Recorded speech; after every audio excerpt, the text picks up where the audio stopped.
Les vivants et les dieux, symboles et religions, par Michel Cazenave.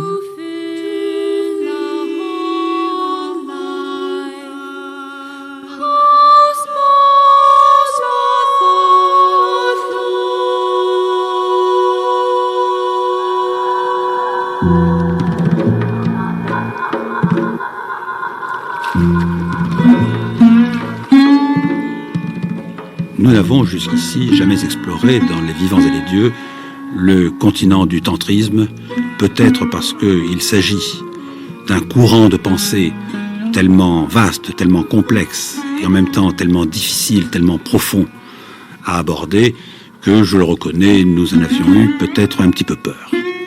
Mais enfin, comme il faut bien commencer un jour, à partir du texte canonique du tantra qu'il est convenu d'appeler le tantrisme shivaïte, c'est-à-dire celui qui est dédié au dieu Shiva en tant qu'équivalent du Brahman absolu, de l'inconditionné qui aurait donné naissance à l'ensemble des mondes.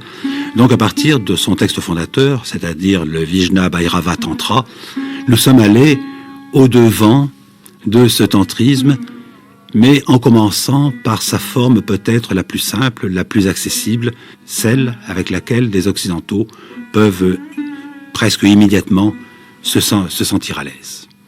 Et afin d'aborder dans une première étape, très modeste, ce tantrisme, nous sommes allés voir Daniel Audier, qui a été initié par une yogini indienne, Devi. Devi, bien entendu, étant le surnom qui lui est donné, puisque Devi veut dire la déesse. Daniel Audier, qui dirige aujourd'hui un centre fondé à la fois sur l'exercice du tantrisme et sur l'exercice du Chan dans l'agglomération parisienne.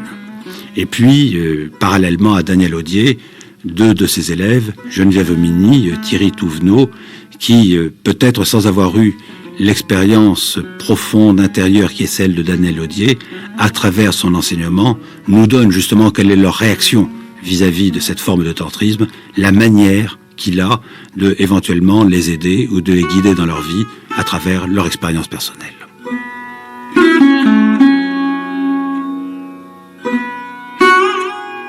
Tantra, ça veut dire plus souvent trame, comme la trame d'un tissu, c'est-à-dire que c'est quelque chose d'étendu, d'entrecroisé, qui prend beaucoup de terrain, et c'est-à-dire que ce sont des liens qui finissent par former un ensemble.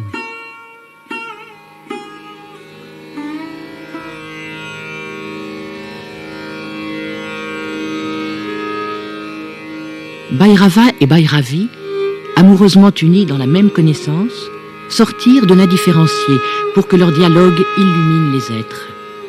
Bhairavi, la Shakti de Bhairava, dit « Ô Dieu, toi qui manifestes l'univers et te joues de cette manifestation, tu n'es autre que mon soi. »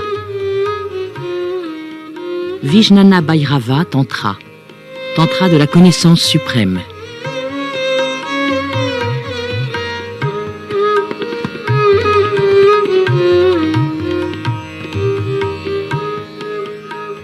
Le tantrisme cachemérien trouve sa source vraiment dans un très lointain passé.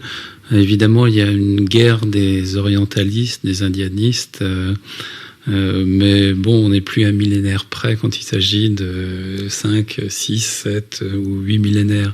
Mais en tout cas, c'est une culture dont on trouve les racines dans la vallée de l'Indus, et c'est approximativement entre le 5e et le 6e millénaire.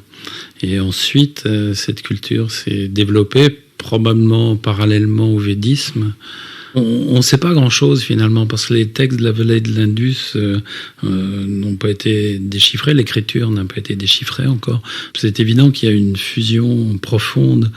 La plupart des grands maîtres indiens étaient des pratiquants tantriques dans le secret, c'est-à-dire qu'ils n'ont jamais utilisé le mot. Des gens comme Aurobindo, Ramakrishna, c'est plus évident parce qu'il y a cette fascination pour Kali.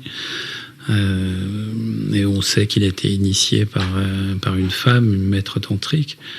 Mais en fait, c'est vraiment un tissu qui est complètement imprégné de tantrisme, même quand les gens s'en défendent finalement.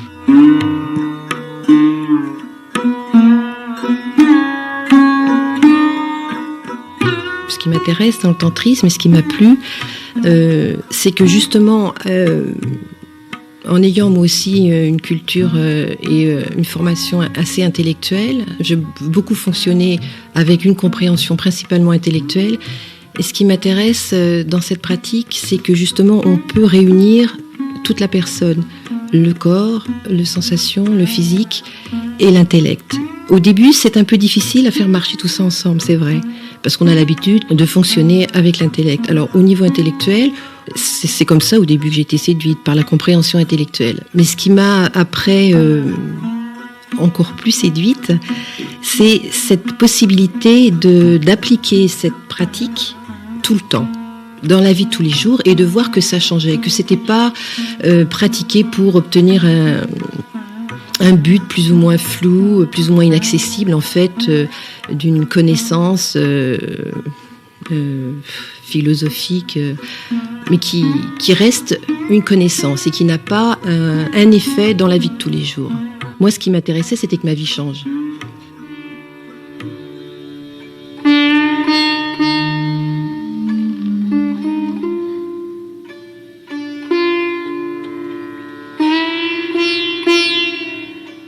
On voit bien quand même que le tantra est entièrement centré, je dirais, sur la figure. Alors selon les textes, sur la figure de Shiva ou sur la figure de la Shakti en tant que déesse primordiale, et en fait, je dirais, sur la jonction de ces deux figures comme faisant partie de la même unité fondamentale. Beaucoup de textes tantriques d'ailleurs commencent justement par cette unité fondamentale, c'est-à-dire que il est dit clairement que Shiva et Shakti sont unis dans le même corps et dans la même connaissance. Ils se divisent pour donner lieu au texte.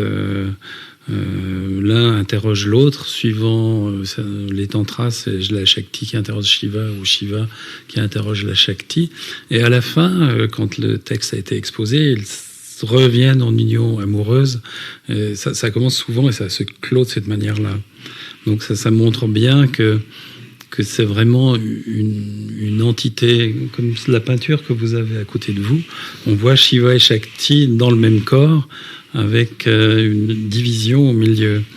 Donc c'est une sorte de corps hermaphrodite qui comprend les deux aspects, mâle et femelle. On s'aperçoit dans les textes que tantôt c'est Shiva qui est considéré comme le plus important et Shakti en quelque sorte est son énergie intérieure, et dans d'autres textes au contraire c'est vraiment ce que dans notre langage nous appellerions la déesse qui vient en premier, qui est considérée comme étant de l'ordre du principe. Alors c'est très difficile à comprendre pour un occidental, et on a l'impression que pour les tantriques, en fait, je dirais, là il y a une sorte de jeu qui pour eux ne leur pose pas de problème. Ça pose aucun problème dans la mesure où le pratiquant est censé incarner la totalité. Donc toutes les pratiques du yoga qui sont par exemple dans le Bhairava Tantra sont des pratiques qui vont nous sortir de l'opposition duelle, donc entre autres de l'opposition de Shiva et de Shakti. Bien sûr, il y a des écoles tantriques qui sont plus orientées vers la Shakti, d'autres écoles tantriques qui sont un peu plus orientées vers Shiva. Mais là encore, tous les textes tantriques expliquent bien qu'en fait, fondamentalement, il n'y a aucune différence. C'est vraiment une question d'aspiration personnelle, de goût dans la pratique. Il y a des gens qui préfèrent, par exemple, travailler avec une divinité féminine comme Kali, d'autres qui préfèrent travailler avec Bhairava, une divinité masculine. Mais toutes ces divinités ne sont que des images transitoires, finalement, qui n'ont aucune consistance particulière, si ce n'est comme support pour nous aider dans la pratique. Donc il n'y a jamais l'idée que ce sont des choses qui existent réellement, puisqu'on est soi-même Shiva Shakti, qu'on est la totalité, et que la conscience est Shiva Shakti. Donc il n'y a pas de différence entre la conscience individuelle et la conscience générale. Il n'y a pas de différence entre le soi et Shiva Shakti.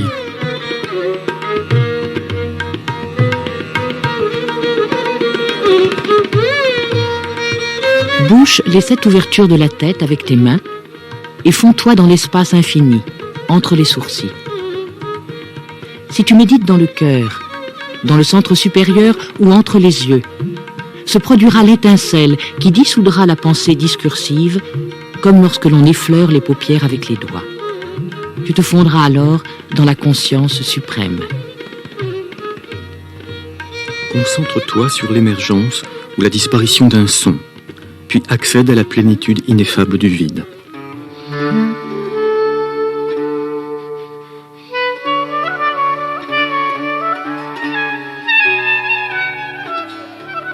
Est-ce qu'il n'y a pas là, Daniel Odier, quelque chose qui là aussi est difficile à saisir pour, je dirais, la culture dans laquelle nous avons été élevés? Parce qu'on voit bien à travers ce que vous dites que dans cette assimilation, cette identité profonde du soi et du divin, d'une part, il y a l'affirmation de la, je dirais presque d'une transcendance absolue du divin, parce que c'est l'inconditionné total, c'est ce qui est à l'origine de toute chose, donc qui nous échappe de partout, et en même temps qui est au plus profond de notre cœur. Donc on serait obligé, dit dans notre vocabulaire à nous, de parler de quelque chose comme une transcendance immanente, à la fois le tout autre et à la fois le tout nous, le nous étant le nous de l'ordre spirituel. Et là aussi, pour un occidental, je dirais, on a tendance à dire c'est ou l'un ou c'est l'autre. Et on a du mal à faire cette conjonction d'opposés, si on peut dire. C'est le premier pas à faire quand on aborde le tantrisme, de se défaire des paires d'opposés. D'ailleurs, dans tous les textes tantriques, il y a des choses qui nous choquent en tant qu'occidentaux, c'est-à-dire il y a des contradictions évidentes et frappantes. Par exemple, dans un texte, on peut vous parler de l'existence absolue de Shiva, créateur de l'univers. Et 10 lignes plus loin, on peut vous faire comprendre que Shiva n'existe pas en soi, mais simplement est un reflet de la conscience. Donc pour un occidental, ça va poser un problème de compréhension.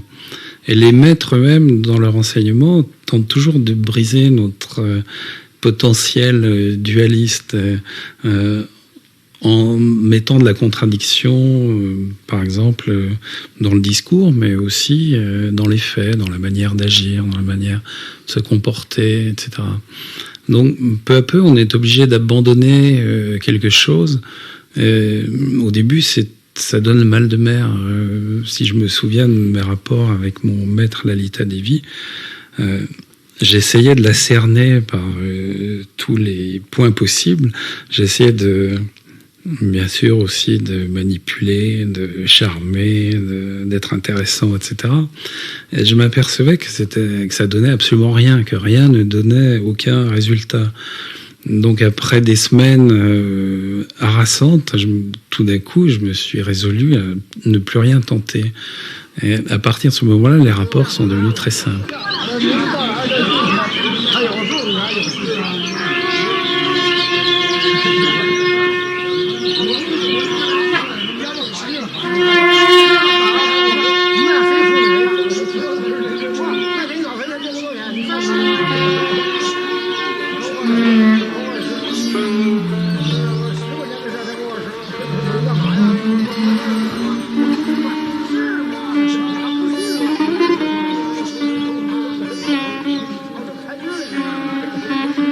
J'ai eu la chance de passer 1 an et demi en Chine, en fait, à Pékin, pour faire ma coopération. Et donc j'ai pas mal voyagé au Tibet, en Chine, en Asie, et il y a eu comme une espèce de, je sais pas, de résonance avec les lieux, avec les gens que j'ai rencontrés. Donc en fait, quand je suis rentré, j'ai un petit peu ramené ce goût-là en France. Et j'ai commencé à m'intéresser au bouddhisme, en fait, à toutes les spiritualités orientales. Et parallèlement à ça, il y a eu une espèce de déclic qui s'est fait, qui s'est fait en fait à la lecture d'un ouvrage qui s'appelle Le Tao de la physique de Capra, qui est un scientifique, qui parlait un petit peu des liens entre les avancées de la physique moderne et le bouddhisme. Et moi, ça me parlait directement, parce que je suis scientifique de formation, je suis ingénieur. Et il y a vraiment quelque chose là qui m'a titillé, je dirais, qui a réveillé quelque chose en moi. Et puis au-delà de ça, j'ai aussi senti dans les approches orientales par rapport aux traditions occidentales un intérêt qui était porté au corps, en fait, qui était porté à la corporalité, aux sensations, au physique, que je retrouvais absolument pas dans les traditions chrétiennes en particulier. Donc j'ai commencé à m'intéresser aussi au massage, à toutes les médecines orientales. Et donc tout ça, en fait, m'a amené, il y a de ça 4-5 ans, je dirais, à me dire, bon, au-delà de ce que j'ai pu voir, au-delà de ce que j'ai pu lire, je sentais comme une espèce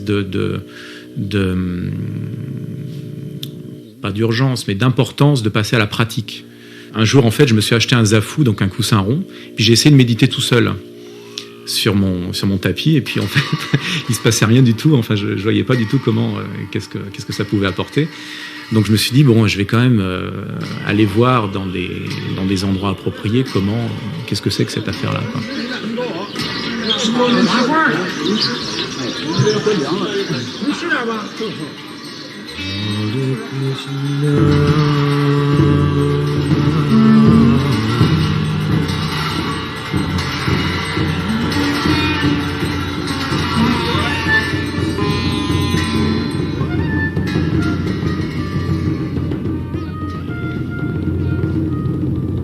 Je dirais que j'ai un petit peu fait une espèce de tourisme spirituel pendant un certain temps. C'est-à-dire que je suis allé voir chez les zen, je suis allé voir dans le petit véhicule avec Vipassana, chez les Tibétains.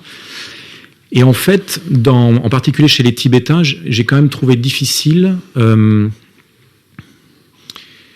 me couler dans des rites, dans des pratiques qui sont quand même assez exotiques. Enfin, je me souviens en particulier de récitations de mantras ou de chants tibétains. Bon, pendant des heures et des heures, je chantais c'était très bien, moi, parce que j'adore chanter, mais des choses que je ne comprenais pas. Donc, j'ai quand même j'étais quand même à la recherche de quelque chose qui soit plus épuré, quoi. Et dans ce qu'on fait ici, c'est quand même extrêmement épuré. C'est-à-dire qu'à part quelques symboles, qui sont importés de l'Orient, c'est quand même des pratiques qui sont adaptées à n'importe qui dans n'importe quel continent, quoi. Donc ça, c'est une chose. Et par rapport aux traditions occidentales et aux rencontres, il se trouve quand même que j'ai pas eu la chance ou l'opportunité de rencontrer en France des personnes qui incarnaient leurs enseignements. Et je crois que c'est ça qui m'a vraiment touché quand j'ai rencontré des maîtres tibétains, ou d'autres traditions, c'est que vraiment ces personnes-là, dans ce qu'ils étaient, dans la façon dont ils vivaient, correspondaient exactement à ce qu'ils enseignaient. Et ça, je l'ai pas trouvé. Je l'ai pas trouvé dans le christianisme en particulier.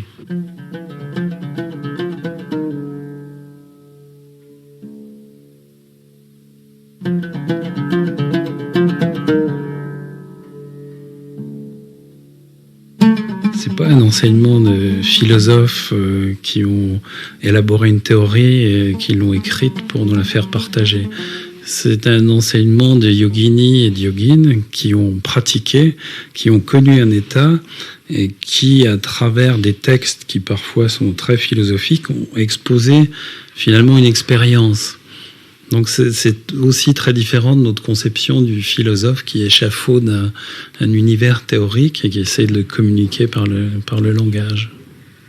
Alors, si vous voulez bien, Daniel Audier, précisément, nous allons parler de la pratique puisque vous nous dites bien qu'en dehors de cette pratique, effectivement, il est extrêmement difficile de prendre mesure de ce qu'est réellement le Tantra Yoga. Et je voudrais que vous nous expliquiez déjà au départ ce qui spécifie cette pratique. Parce que je veux dire, des voies de yoga, il y en a quand même tout un certain nombre, et on voit quand même bien que le Tantra Yoga représente une voie en soi. Oui, absolument. Le Bhairava Tantra, donc sur lequel on fonde toutes nos pratiques de yoga, est le texte le plus ancien de yoga qui nous soit parvenu. Et c'est aussi le plus complet parce qu'il y a absolument tout. Ce qui est étonnant, c'est quand on parle de yoga, on pense automatiquement, enfin en tout cas la plupart des gens pensent posture. Alors dans ce texte qui expose environ 130 pratiques de yoga, il y a je crois 2 ou 3 postures extrêmement simples. Donc on comprend que le yoga tantrique, c'est pas un yoga postural, mais que c'est uniquement une émergence de la conscience au niveau sensoriel, au niveau intellectuel, mental, mais au niveau des émotions. Donc c'est comme une sorte de grande palette qui propose finalement de travailler avec tout ce qui fait l'humain, c'est-à-dire toutes les émotions, même celles qui pourraient sembler antagonistes, comme la jalousie, la violence, etc. Donc, tout va être utilisé. Donc, on va parler de la souffrance, de la joie, du rire, de la plénitude, de la cruauté, de la peur, de la violence, de toutes ces sensations que tout être humain connaît, quelle que soit son origine. Donc, ce qu'un maître cachemérien va faire travailler, c'est par exemple la manière de prendre son petit déjeuner. Ça semble extrêmement banal. Pour certains, c'est trop banal. Ils préfèrent être habillés en blanc, prendre de belles postures, tirer sur la musculature, etc.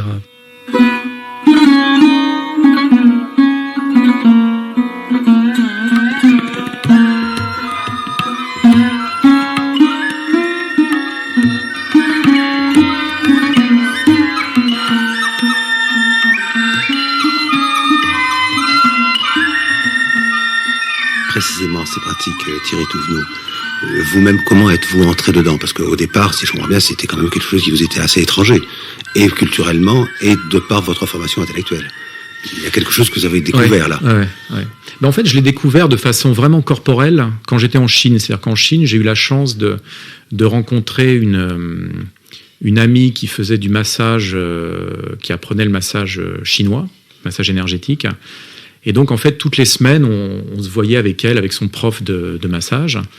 Et j'ai reçu des massages énergétiques. Et ça a vraiment été un bouleversement pour moi. C'est-à-dire que j'ai vraiment senti dans mon corps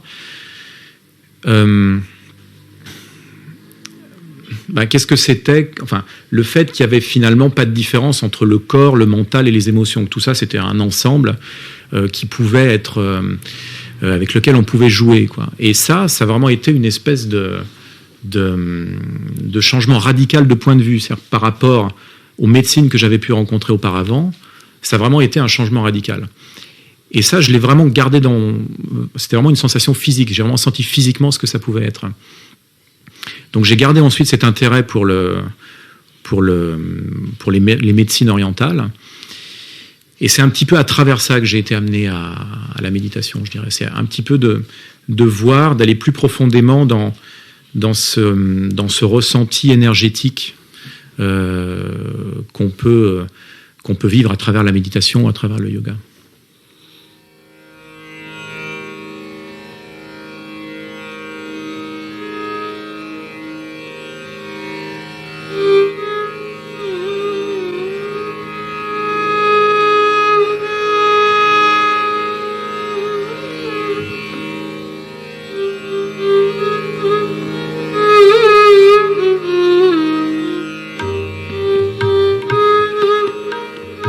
Avant que quelque chose émerge, quelle que soit la chose qui émerge, quelle que soit l'émotion qui émerge, par exemple, il y a un état d'espace, un état non différencié, un état ouvert.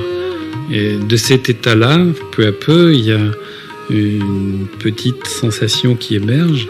Souvent, quand quelque chose émerge, si on a conscience de la naissance d'une sensation, d'une émotion, on ne peut pas la définir vraiment.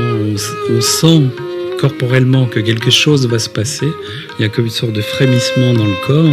Donc on cherche à être attentif à ce frémissement. Il y a un moment tout d'un coup où on va identifier, on va dire ça c'est de l'angoisse par exemple, ou c'est de la joie. On va laisser monter cette sensation, cette émotion.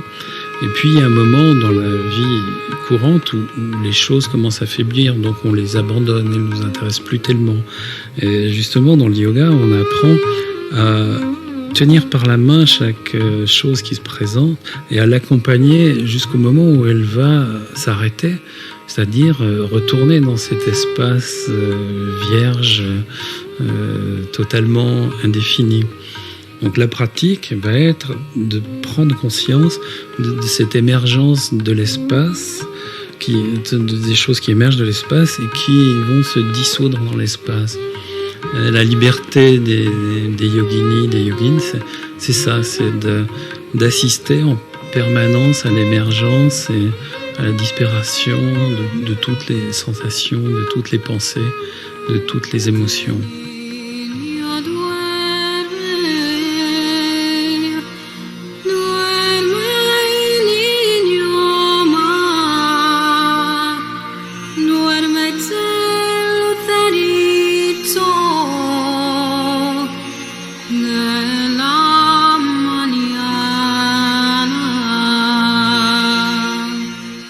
Être présent, c'est vraiment ressentir les choses avec plus de force, avec plus d'intensité, avec plus de justesse.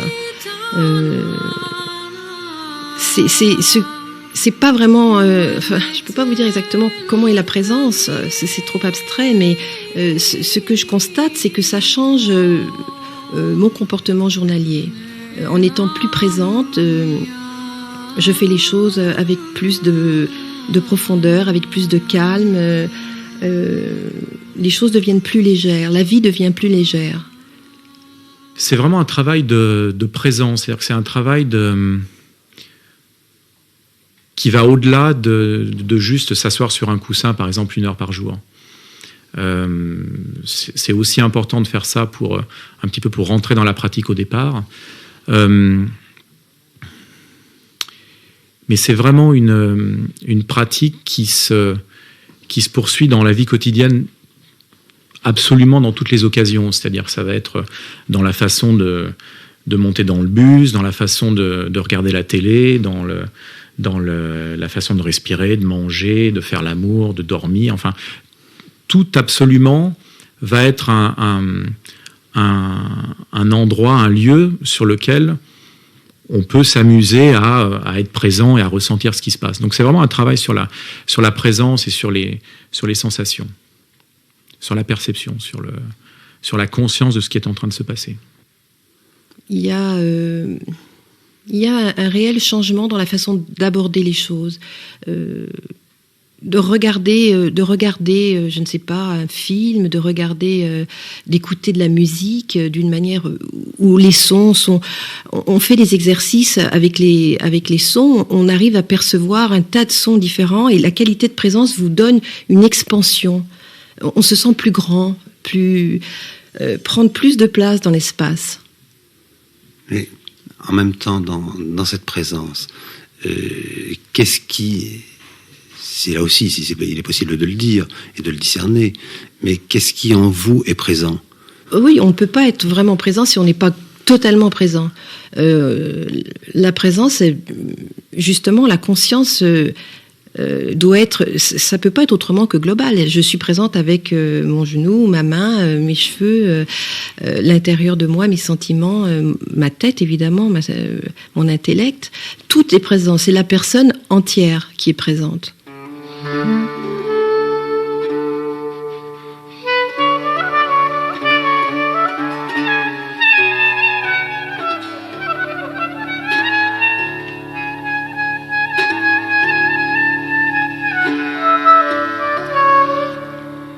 Ce qui va se passer assez vite, c'est qu'un jour, on va s'apercevoir que 10 fois, 15 fois ou 20 fois, on va avoir quelques secondes de présence totale à quelque chose. pendant ces quelques secondes, on va connaître un état de joie très profonde. On ne va plus se sentir séparé de quoi que ce soit. On va vraiment sentir sa globalité. C'est plus qu'une intuition, c'est quelque chose de fulgurant qui s'impose chaque fois que ça se passe. Et c'est comme si tout le système enregistrait l'information que finalement, être présent, ça résout tous nos problèmes métaphysiques. Et c'est pour cette raison qu'il y a des maîtres qui n'enseignent que ça. Il y a des maîtres qui enseignent le tantrisme d'une manière extrêmement simple, sans parler jamais de philosophie, sans parler du soi, de la conscience, de Shiva ou de Shakti, qui simplement apprennent à leurs élèves à respirer et à être présent à ce qui se passe au jour le jour. Donc, ça induit forcément une expérience de totalité. Et même si elle ne dure que 2 ou 3 secondes, si c'est répété 20 fois ou 30 fois dans la journée, ça modifie totalement notre rapport au monde.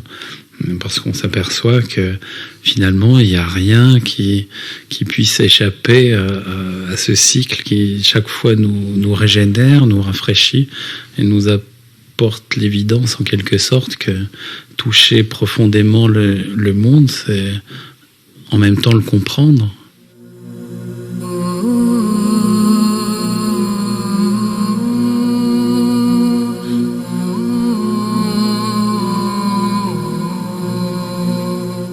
Au bord d'un puits, sonde, immobile, sa profondeur jusqu'à l'émerveillement, et fonds-toi dans l'espace. L'esprit est en toi et tout autour de toi. Lorsque tout est pure conscience spatiale, accède à l'essence de la plénitude.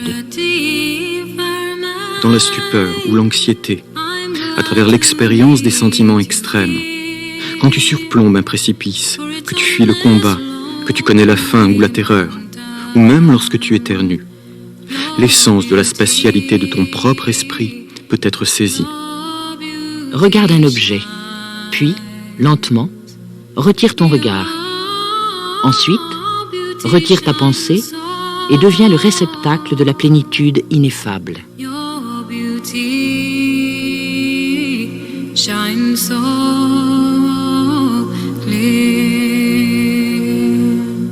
Ce qu'on aimerait comprendre justement, c'est pourquoi cette nécessité du maître, c'est-à-dire cet accent mis justement sur le phénomène de transmission de personne à personne.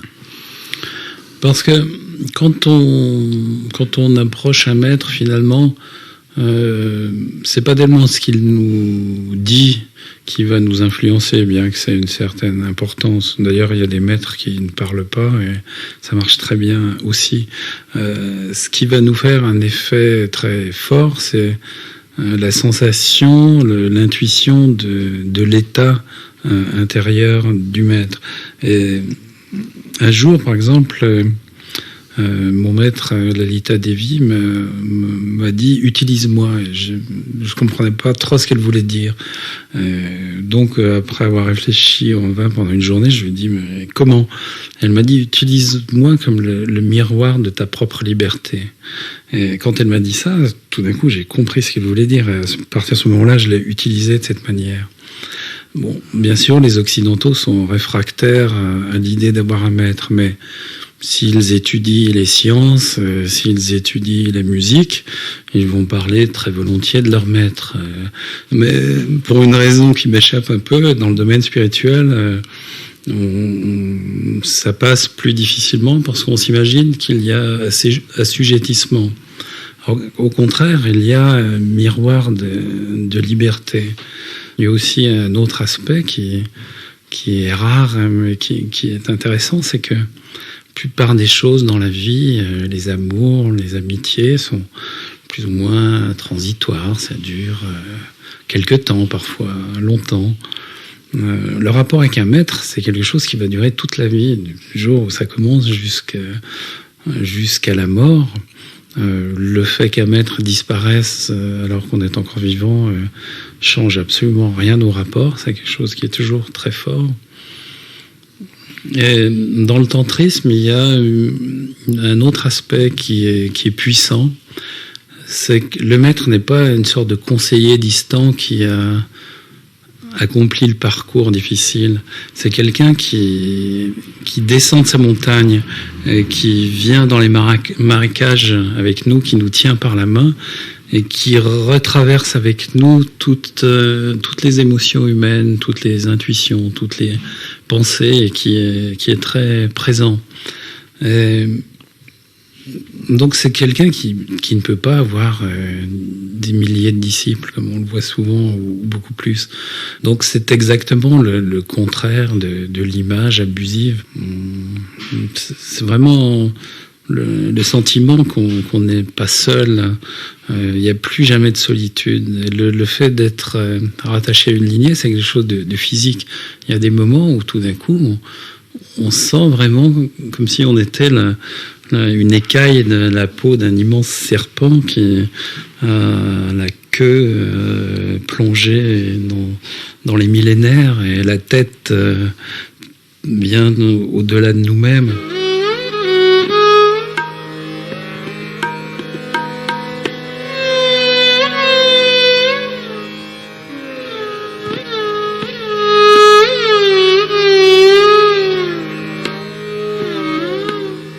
Ô déesse, je viens de t'exposer les enseignements ultimes que rien ne surpasse.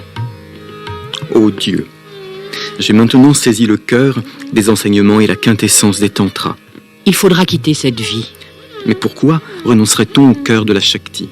Ainsi qu'on reconnaît l'espace illuminé par les rayons du soleil, Ainsi reconnaît-on Shiva, grâce à l'énergie de Shakti, qui est l'essence du soi. qui est l'essence du soi, Alors Shiva, et Shakti, rayonnant de béatitude, s'unirent à nouveau. dans l'indifférencié. Vijnana Bhairava Tantra.